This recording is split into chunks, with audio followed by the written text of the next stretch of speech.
ಎಲ್ಲ ಕನ್ನಡಿಗರೇ, ಎಲ್ಲ ಪ್ರಶಸ್ತಿ ಒಂದು ಇಲ್ಲಿ ಬರೋಕ್ಕೆ ಒಂದು ನಿಮಿತ್ತ ಮಾತ್ರ. ಎಲ್ಲಿ ಕೊಡಿಸಿದ್ದೆ ನೀವು ಎಲ್ಲರೂ ಒತ್ತಾಯ ಮಾಡಿ ಕೊಡಿಸಿದ್ದೀರಿ, ಕೊಟ್ಟಿದ್ದಾರೆ, ತೊಗೊಂಡು ಬಂದಿದ್ದೀನಿ. ಈ ಪ್ರಶಸ್ತಿ ಬಂದಾಗ ಅನೇಕರು ನಂತರ ಬೆಂಗಳೂರಿಗೆ ಬಂದೆ, ಎಲ್ಲರೂ ಮನೆಗೆ ಬರ್ತಿದ್ರು, ಎಲ್ಲರೂ ಗ್ರೀಟ್ ಮಾಡಿದರು. ಆದರೆ ಒಂದು ಸಲ ಮನಸ್ಸಿಗೆ ಯಾಕೋ ತೃಪ್ತಿ ಆಗ್ತಿಲ್ಲ. ಇಲ್ಲಿ ಹೇಗೆ ಇದನ್ನು ಆಚರಿಸೋದು ಅಂತ ಅಂದ್ಕೊಳ್ತಾ ಇದ್ದೆ. ಯಾರಿಗೆ ಹೇಳೋದು, ಹೇಗೆ ಮಾಡೋದು, ಹೇಗೆ ಆಚರಿಸ್ತಾರೆ? ಇದೊಂದು ಪ್ರಶಸ್ತಿ, ಪದ್ಮ ಪ್ರಶಸ್ತಿ ಬಂದರೆ ಹೇಗೆ ಆಚರಿಸೋದು ಅನ್ನೋದು ಕಾಡ್ತಾ ಇತ್ತು. ಒಂದು ರೀತಿ ಇದು ಆ ಕಾಲದಿಂದ ಬಂದಿದ್ದು, ಜನರಿಂದ ಇದು ಬಂದಿದೆ ಅಂದಾಗ ಇವರು ನನಗೆ ಫೋನ್ ಮಾಡಿದ್ದು. ಇವರು ನನ್ನ ಶ್ರೀಮತಿಯವರಿಗೆ ಫೋನ್ ಮಾಡಿ, ಇಂಥ ಒಂದು ಕಾರ್ಯಕ್ರಮ ಏರ್ಪಡಿಸಿದ್ದೀರಿ, ನೀವು ಬಂದರೆ ಭಾಳ ಸಂತೋಷ ಅಂತ. ನಾನು ನನ್ನ ಪತ್ನಿಗೆ ಹೇಳಿದೆ, ನೋಡು, ಇದು ಪ್ರೀತಿ, ಇದು ಅಭಿಮಾನ, ಇದು ವಿಶ್ವಾಸ. ಯಾವುದು ಎಷ್ಟು ಖರ್ಚಾಗ್ತದೆ, ಏನಾಗ್ತದೆ, ಏನು ಯೋಚನೆ ಮಾಡಲಿಲ್ಲ. ಅನೌನ್ಸ್ ಮಾಡಿಬಿಟ್ರು, ಅವನು ಬರ್ತಾನೆ ಅನ್ನೋ ಅದು ಬಂದೇ ಬರ್ತೀನಿ ಅಂತ ಆತನ ಮನಸ್ಸಿನಲ್ಲಿ ಗೊತ್ತಿರಬೇಕು. ಬಟ್ ಆ ರೀತಿ ಪ್ರೀತಿಯಿಂದ ಇವರು ಇದನ್ನು ಹೇಳಿದಾಗ, ಯಾಕಂದರೆ ಇದೊಂದು ಒಂದು ತಾವು ನೋಡಿದ್ದೀರಿ ಈ ಕಾರ್ಯಕ್ರಮ, ಒಂದು ಹಾಡು, ಅದರ ಹಿಂದೆ ಎಷ್ಟು ಜನರ ಪರಿಶ್ರಮ ಇರ್ತದೆ. ಒಬ್ಬ ನಿರ್ಮಾಪಕ, ಒಬ್ಬ ನಿರ್ದೇಶಕ, ಸಂಗೀತಕಾರ, ಮ್ಯೂಸಿಷಿಯನ್ಸ್, ಸುಮಾರು ಆಗಲೇ ಒಂದು ಚಿತ್ರೀಕರಣಕ್ಕೆ ಬರೋಕ್ಕೆ ಮುಂಚೆನೇ ಸುಮಾರು 100-120 ಜನರ ಕಾಂಟ್ರಿಬ್ಯೂಷನ್ ಇರ್ತದೆ ಅದಕ್ಕೆ. ಅದರ ನಂತರ ನಾನು ಹಾಗೇ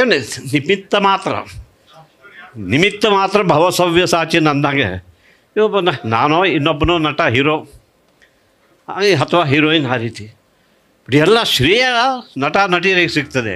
ಅದು ಇಷ್ಟೊಂದು ಜನರ ನೂರಾರು ಜನರ ಎಷ್ಟು ಪರಿಶ್ರಮ ಇದೆ ಅನ್ನೋದನ್ನು ಇವತ್ತು ಅದನ್ನೇ ನೋಡೋದಕ್ಕೆ ಆ್ಯಸ್ ಎ ಡೆಮಾನ್ಸ್ಟ್ರೇಷನ್ ನಮ್ಮ ಪಣಿ ರಾಮಚಂದ್ರ ಅವರು ಬಂದಿದ್ದಾರೆ, ನಿರ್ದೇಶಕರು. ಹಾಗೆ ನಮ್ಮ ಓಂ ಸಾಯಿ ಪ್ರಕಾಶ್ ಅವರು ಅವ್ರ ಜೊತೆನೂ ಅನೇಕ ಫಿಲ್ಮ್ಗಳನ್ನು 6-8 ಫಿಲ್ಮ್ಗಳನ್ನು ಮಾಡಿದ್ದೀನಿ ನಾನು. 8 ಫಿಲ್ಮ್ಸ್ಗಳು ಮಾಡಿದ್ದೀನಿ. ಸೊ ಆ ಸಂದರ್ಭದಲ್ಲಿ ಇದೆಲ್ಲ ಆಮೇಲೆ ಹೇಳುವ ಅಂತಂದೆ ಅಂದ್ಕೊಂಡಿದ್ದೆ. ಆದರೆ ಈಗಲೇ ಮಂಜುಳಾ ಅವರು ಈಗ ತಾನೇ ಹೇಳಿದರು. ಇದನ್ನು ಆ್ಯಕ್ಚುಲಿ ಯಾವಾಗಲೂ ಒಂದು ಕಾಂಪಿಟೇಷನ್ ಇತ್ತು. ಆ ಬೆಳದಿಂಗಳ ಬಾಲೆಗೆ ಇಬ್ಬರು ಹಿಂದೆ ಇದ್ದರು. ಒಬ್ಬರು ಸುನಿಲ್ ಕುಮಾರ್ ದೇಸಾಯಿ, ಇನ್ನೊಬ್ಬರು ಪಣಿ ರಾಮಚಂದ್ರ ಅವರು. ಆಮೇಲೆ ಇವರು ಸ್ವಲ್ಪ ಜನರಸ್, ಅವರು ಮಾಡೋ ಹಾಗಿದ್ರೆ ನಾನು ಹಿಂದೆ ಸರಿತೀನಿ ಅಂತ ಹಿಂದೆ ಸರ್ತಾರೆ. ಇಲ್ಲಾಂದ್ರೆ ಪಣಿ ರಾಮಚಂದ್ರ ಮಾಡಬೇಕಾಗಿತ್ತು.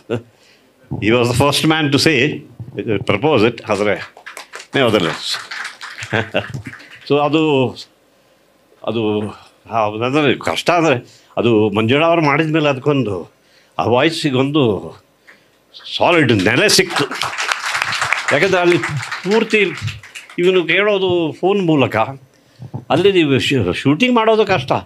ಅಲ್ಲ, ಅವಳು ಏನು ಹೇಳ್ತಿರ್ಬೋದು ಅಂತ ನಾನು ಊಹಿಸಿ ಅದರಲ್ಲೂ ಕೆಲವು ಸಲ ಯಾರೋ ಒಬ್ಬ ಅಸೋಸಿಯೇಟ್ ಡೈರೆಕ್ಟರ್ ನಾವು ತಪ್ಪಾಗಿ ಕನ್ನಡವನ್ನು ಓದುವ, ಕರ್ಕಶ ಧ್ವನಿಯಲ್ಲಿ ಹೇಳುವ, ಇಲ್ಲ ನಾನು ಬಹಳ ಇಂಪಾದ ರೀತಿಯಲ್ಲಿ ಕೇಳಿಸ್ಕೊಬೇಕು. ಅದನ್ನು ಅದನ್ನು ನಿಜ ಮಾಡಿದ್ದು ಮಂಜುಳಾ ಅವರು.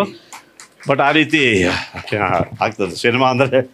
ಯಾರೋ ನಾನು ಅದೇ ಪಣಿಯವರ ಹತ್ರ ಹೇಳ್ತಿದ್ದೆ, ಎಷ್ಟೊಂದು ಹಾಡುಗಳು ಎಲ್ಲ ಹಾಡೋದು ನಾನು ಹಾಡಿದ್ದೀನಿ. ನಾವು SP ಬಾಲಸುಬ್ರಹ್ಮಣ್ಯ ನನಗೋಸ್ಕರ ಒಂದು 100 ಹಾಡುಗಳನ್ನು ಹಾಡಿದ್ದಾರೆ.